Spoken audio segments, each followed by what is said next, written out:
which have been fostering stronger collaboration in various fields.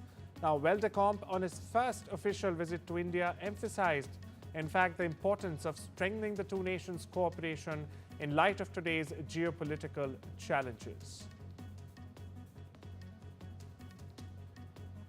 Bangladesh's interim government advisor Mohammad Yunus has tried to jab at New Delhi by issuing a veiled threat that India's northeastern states, while appealing to China to extend in the region.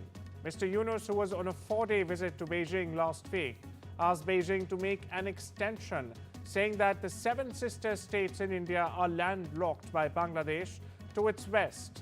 The tongue-in-cheek remark, which defense analysts have called distasteful, surfaced on social media upon Mohammad Yunus's return back to Dhaka.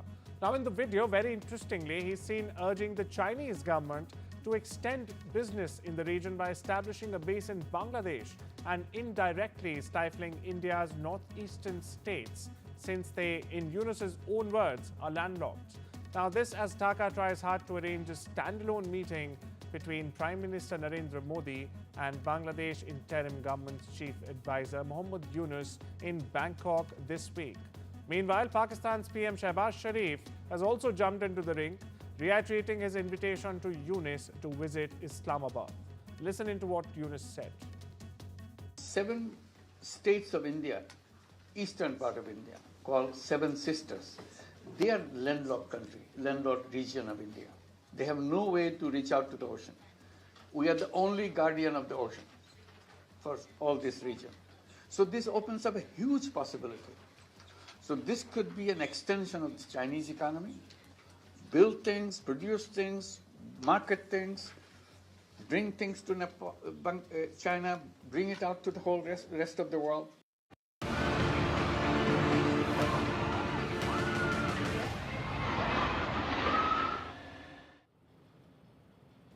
A high-rise building in Bangkok has collapsed, leaving multiple trapped under the rubble. Officials who have exclusively spoken to NDTV state that they have located at least 5 to 6 bodies as of now, but no vital signs have been detected today. Rescue teams are working through the clock to retrieve these bodies as they race against time in the ongoing operations. Meanwhile, in neighboring Myanmar, the death toll has exceeded 2,700.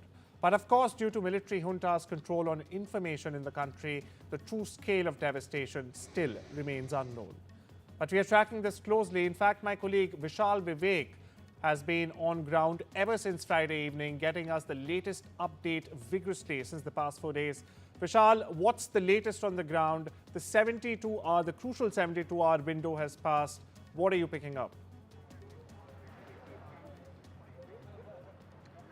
So the latest is that the death toll will be updated in any moment. 5 to 6 bodies have probably been spotted at the top of the rubble. I would request my camera person Rohit Vishwakarma to top at the top of the rubble.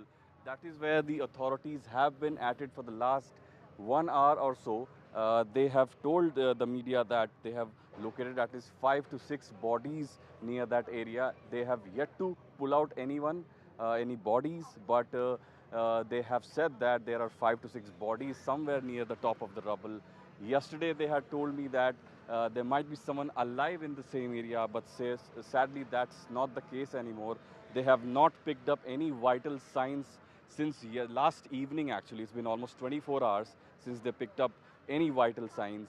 So that paints a really grim picture and a sad picture, but that is what the reality is at the moment. And also the fact that ever since they have stopped picking up these vital signs, they have speeded up this process of removing the debris. So the size of the overall debris, which looked like a 4 to 5 story building itself, has now been reduced to almost like a 3-story building. So the size of the rubble has reduced, or the overall size, but the search for victims or the bodies continues because it was such a huge building. It was a 33-story building that even to retrieve bodies is quite difficult because it has huge beams, it has huge floors that caved in, it's like a pancake as we've been reporting. So it's quite difficult to pull out even dead bodies. And people have been walking in conjunction from across the world, from US to Israel, So yeah, so that is what the latest is, and we'll have some new updates in the next hour or so, well, when the official death count might be updated. But Vishal, you mentioned that they are speeding up the process. Are they bringing in any new equipment? We saw the green berets from the US. We saw an Israeli team. We also saw sniffer dogs. Are they bringing in any new equipment? What are they doing right now?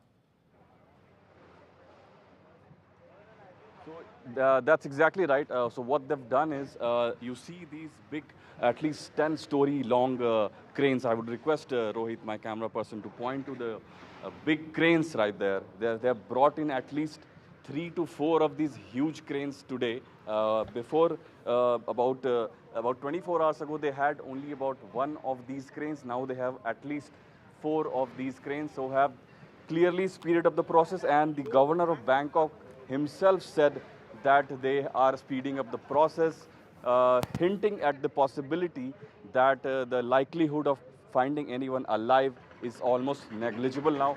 And we had been reporting for the last 2 days, because the Bangkok police had spoken to us exclusively and said that the possibility of finding anyone alive was almost just 1%, and that was 48 hours ago.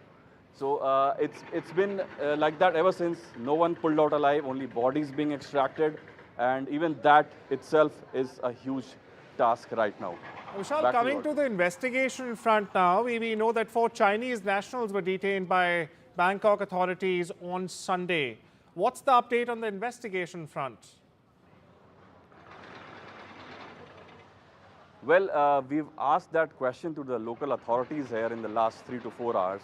They have not given any clear answers on that, and the communication itself is quite difficult because of the language barrier, and also the fact that officials are not almost always available to speak. They emerge every now and then they give out the statements. So the next statement would be in the next half hour, and then we'll again field that question to them as to what's happening on the investigation front, because that is a crucial aspect of the whole story. 4 Chinese nationals were detained. Whether they have been arrested or not, that has not been announced. They were caught with 32 crucial documents that purportedly links a Chinese company to the construction of this site. So all of that will have to be seen. The official report is yet to be fielded, but the investigation is going on as we speak. Thank you so much for getting us all of these latest updates, Vishal. Moving on, now the US President Donald Trump has said that he has an upcoming trip to the Persian Gulf region. Trump in the Oval Office on Monday said that the trip will include stops in Saudi, Qatar, and possibly also the UAE and other places also. Now, Trump reviewed the trip, which could come as soon as May, saying that he wants to reward Saudi Arabia, in fact, for its investment in the US, and said that all 3 Gulf countries would in fact be making commitments to creating jobs in the US during his trip. Trump, however, did not detail the other potential stops he spoke about. Sticking with Trump, the US president is set to impose new reciprocal tariffs on the 2nd of April, a day he calls Liberation Day. The White House says India will face 100% tariffs on certain agricultural products, while the EU will see 50% on American dairy products. White House spokesperson Caroline Levitt stated that these tariffs aim to counter unfair trade practices that have disadvantaged US exporters for decades together now. The Trump administration also released a 397-page report detailing foreign trade barriers, including Japan's 700% tariff on American rice and Canada's 300% tariff on American butter. The move is expected to escalate global tensions. According to Chinese state media, China, Japan, and South Korea have reportedly agreed to coordinate their response to US tariff. That's correct. The 3 countries are planning to coordinate their reciprocal tariff approach against Donald Trump. Now, the 3 nations held their first economic dialogue in 5 years, discussing supply chain cooperation, trade policies amid President Trump's looming tariff hikes. However, South Korea's trade ministry has downplayed the report, calling claims of a joint response somewhat exaggerated. The talks come ahead of Trump's April 2 Liberation Day tariff announcement, which is expected to hit key Asian exporters as well. Meanwhile, Japan, South Korea and China are pushing to finalize a regional free trade deal to counter US trade pressures. China has launched joint Army, Navy and Rocket Force exercises around Taiwan, calling it a stern warning against separatism. Beijing has released a video portraying Taiwan's President Lai Ching-te as a parasite, further escalating tensions. Now Taiwan, in response, has dispatched warships after more than 10 Chinese naval vessels approached its contiguous zone. Now the drills come just days after U.S. Defense Secretary Pete Hegseth visited Japan and the Philippines, where he also in fact criticized China's regional aggression.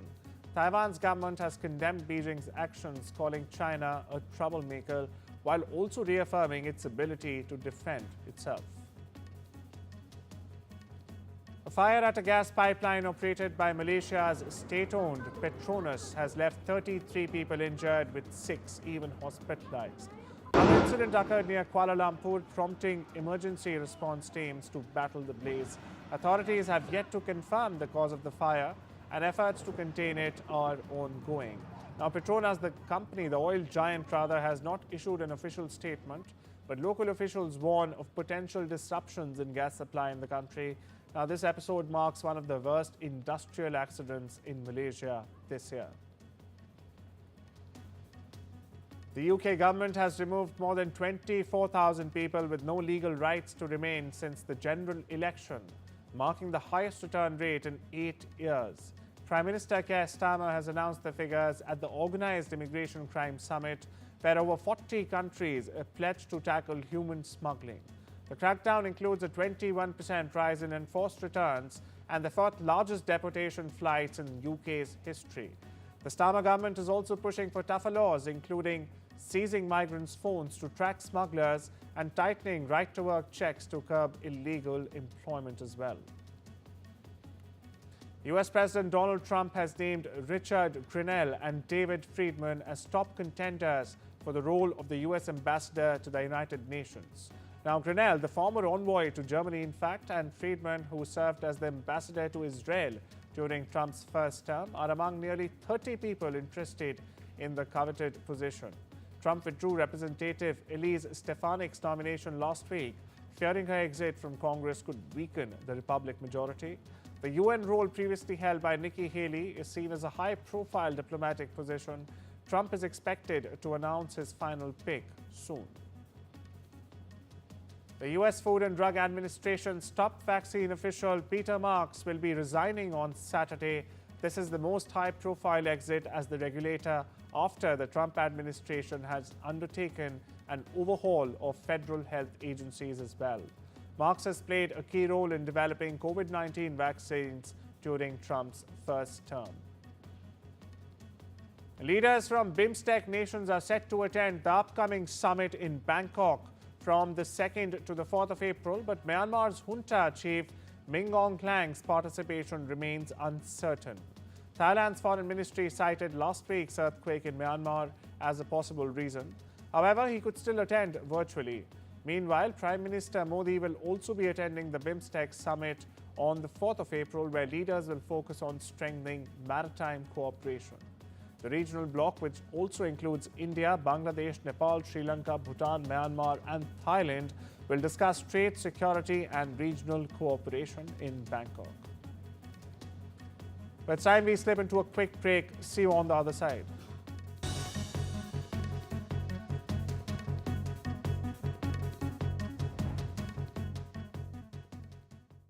This is Yemen right now. Years of conflict have left the health system on the brink of collapse. Children in Yemen face war, hunger, and disease. Yemen may seem far away, but there is something you can do. To find out how you can help, search UNICEF Yemen online or text Yemen to 84903. £10 could help provide life-saving therapeutic food for a child for a week. I've seen UNICEF's work and the difference your gift can make for children. No child should ever die because they don't have enough of the right food to eat. We cannot stand by and do nothing.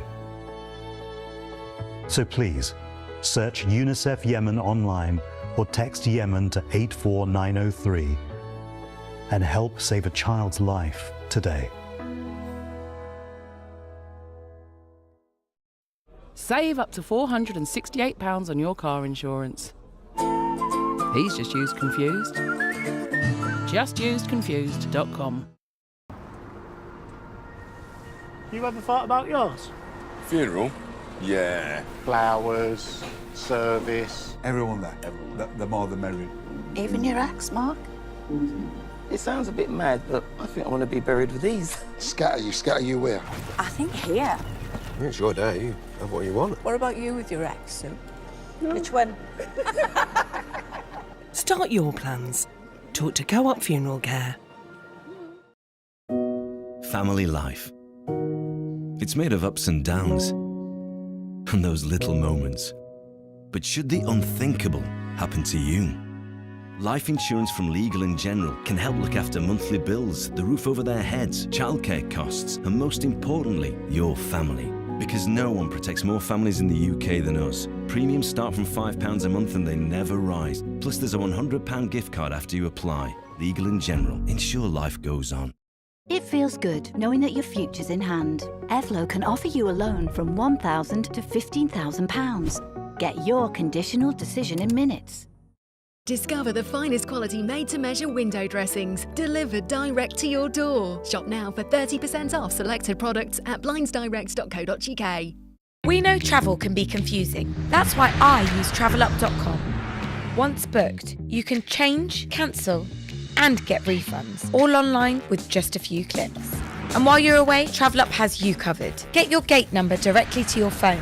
And get this, TravelUp will even automatically process your compensation claims if your flight has been delayed or disrupted. Book now on travelup.com or call 0207 580 5000. TravelUp. Flights, hotels, holidays.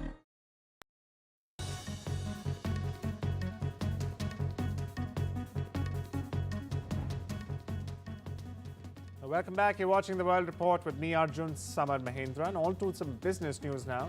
A SpaceX Falcon 9 rocket has successfully launched the first ever crewed flight to orbit both the North and the South Poles. Now, the mission, known as FRAM2, includes a Chinese-born Bitcoin entrepreneur, a Norwegian cinematographer, a German robotics expert, and an Australian adventurer. The Crew Dragon capsule will complete 55 polar orbits before splashing down in the Pacific Ocean on Friday. SpaceX's Bill Gelsheimer hailed the mission as historic, urging the crew to share their breathtaking views of the poles. Now, this also marks another milestone for the private space travel firm SpaceX.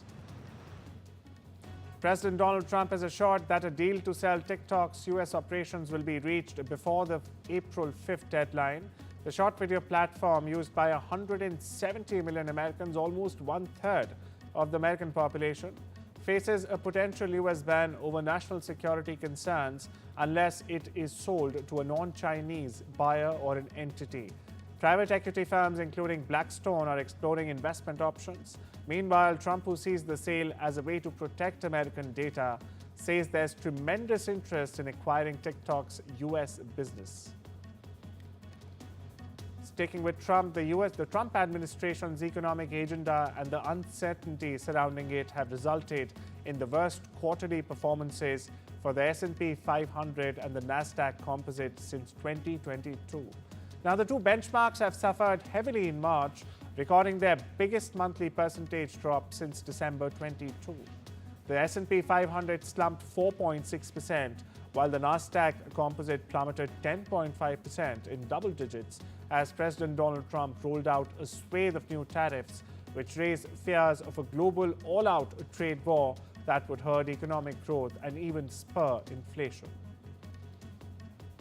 AI giant OpenAI is set to raise up to $40 billion in a new funding round led by SoftBank, pushing its valuation to around $300 billion.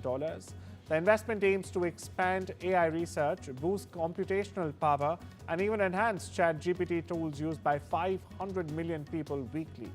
SoftBank will initially invest $10 billion, with Microsoft and other investors expected to also contribute at later stages. The deal hinges on OpenAI's transitioning to a for-profit model by year-end, signaling major growth in the AI sector. A U.S. bankruptcy judge has rejected Johnson & Johnson's $10 billion plan, in fact, to settle thousands of lawsuits linking its talcum-based baby powders to ovarian cancer. The ruling, in fact, marks J&J's third failed attempt to resolve cases through bankruptcy. The judge ruled the company isn't in financial distress and should face lawsuits in court. Now, this decision leaves the pharmaceutical giant vulnerable to ongoing legal battles as thousands of plaintiffs seek compensation for alleged health risks tied to J&J's talc products. Despite controversies surrounding her recent trial, Australian football star Sam Kerr continues to have the full support of her teammates. Now, Kerr was found not guilty of racially aggravated harassment, but questions arose about whether she should remain captain of the Matildas. Vice captain Emily Van Egmond, meanwhile, insists there's no debate within the team, saying Kerr should stay on as captain once she recovers from her ACL injury. American tennis rising star Alex Michelson cruised past Lerner Tien 6-4, 6-2 in the first round of the U.S. Men's Clay Court Championship. Now, the 20-year-old American dominated with a strong serve, securing a 7-1 edge in aces. Meanwhile, other American players Alexander Kevokic and Jensen Brooksby also advanced, while Brandon Holt fell in a tight contest. Aston Martin is here to stay in Formula One, according to team owner Lawrence Stroll. The British carmaker recently sold its stake in F1 team, but Stroll insists its presence in the sport is secure for decades to come together. The team remains backed by Saudi oil giant Aramco, and investment bank Rain Group is now looking for a new strategic investor as well. UK PM Keir Starmer met with the creators of Adolescence on Monday to discuss protecting young people from technology. At a Downing Street roundtable, he spoke with co-writer Jack Thorne and producer Joe Johnson, in fact, about the series, which follows a 13-year-old boy arrested for murdering a young girl after spending time being bullied on social media. Adolescence stars Stephen Graham, Ashley Walters and Owen Cooper is now streaming on Netflix. Listen in, meanwhile, to what PM Starmer had to say. Again, as I say, my boy is 16, my girl is 14, so I'm seeing this very much through both sets of eyes, and that's why I think it hits hard so well. But it has lit a touch paper. I think we need to have this discussion. I think we probably needed to have this discussion for some time. This isn't something new which parents and children are discovering for the first time. It's very real and raw because it is shining a torch on something which we all know has been there and growing for some time. Rami Malek premiered his new movie The Amateur in London Monday and says the project, in fact, gave him the opportunity to cross an item of his Hollywood wish list. Now, Malek plays a CIA decoder whose wife is murdered in a terror attack. With no field or combat training, he makes the decision to go after the people who killed his wife. Tom Hardy, Pierce Brosnan and Helen Mirren graced the red carpet at the New York premiere of Guy Ritchie's latest crime thriller offering, Mobland. Now, Hardy, who worked with Ritchie before in 2008 crime romp Rock'n'Roller, shared what thoughts on his return to working with the iconic director.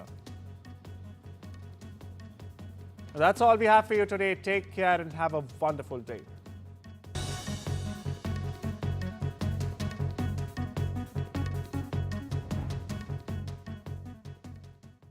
This is an urgent appeal from UNICEF UK. Children in Gaza are in critical... You could save money on your energy, broadband and mobile bills and feel more protected when you switch to a better deal. Switch and save now at uswitch.com. With Post Office Over 50s life cover, enjoy peace of mind knowing your family will receive a guaranteed payout when you're gone. UK resident 50 to 80, your guaranteed acceptance. No health checks and from just £1.15 a week. Plus free 24/7 GP access with the health and wellbeing benefit. Purchase and receive a £125 gift card for amazon.co.uk, Tesco or M&S. Visit postoffice.co.uk/over50s. It feels good knowing that your future's in hand. Evlo can offer you a loan from £1,000 to £15,000, whether it's for home improvements or for some of life's big moments. Evlo looks beyond your credit score and always takes a case-by-case approach. Visit evlo.co.uk to get your conditional decision in minutes. With BetterHelp, the work is all about the relationship, finding my way to enter into their world, to see the world through their eyes. Personalised care comes from listening to the client and what they want to bring you. It's for us to just be there for them. As a therapist on BetterHelp, I think it's really important to let clients know that you see them authentically and in the way that they want to be seen. When we spoke the last time you were in India, you did mention that you've actually spent more time in India than American universities. I remember you saying that, and a lot of your thought process has been conditioned by the time you've spent in India. Those formative years, they really shaped you. What, according to you, has been your biggest takeaway from your experiences and learnings during your time in India? Well, I grew up with Indians. From the age of 5, I was surrounded by Indians. This was a boarding school. So morning, noon, and night, we had Indian friends. Our teachers were all Indian. And as such, Indian values would have automatically permeated within me. And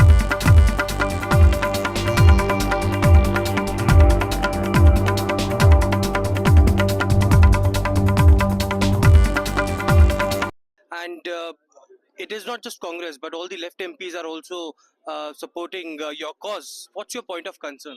Can you imagine a BJP leader, a spokesperson of BJP, calling one of the biggest movie star, Prithviraj Sukumaran's wife, Supriya Menon, an urban Naxal, which is totally unacceptable. Making a movie for the people, whoever wants to watch the movie can watch the movie. In the first time in the history of Malayalam cinema industry, there has been pre-bookings.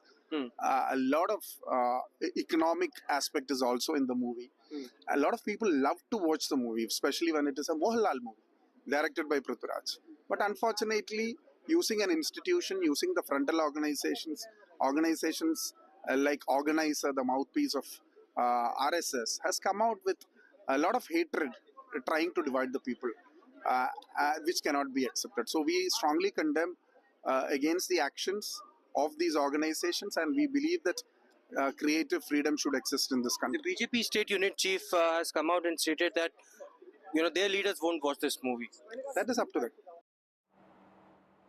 All right, shifting our focus now to some more news. This is from Tamil Nadu. In the Tamil Nadu liquor scam case, the ED now has filed a counter in Madras High Court, we are learning, and has sought dismissal of Tamil Nadu government's plea. Well, the Tamil Nadu government had filed a petition against the searches that were being carried out by the ED in connection with the alleged Tamil Nadu liquor scam. My colleague Sam Daniel is also now joining us on the broadcast here. Sam, what more do we know about this counter that has been filed by the ED in the Madras High Court?